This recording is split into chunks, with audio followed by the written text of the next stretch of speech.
Linisan ko muna yung aking e-bike kasi madumi na. At saka naka-stuck na dito sa bahay. Hindi na nakalabas na ibiyahe. Para stuck na siya. Kaya ako muna sa linisan.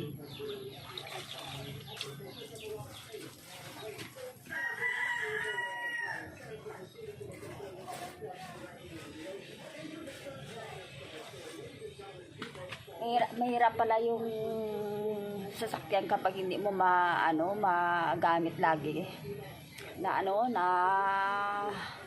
parang hindi na sa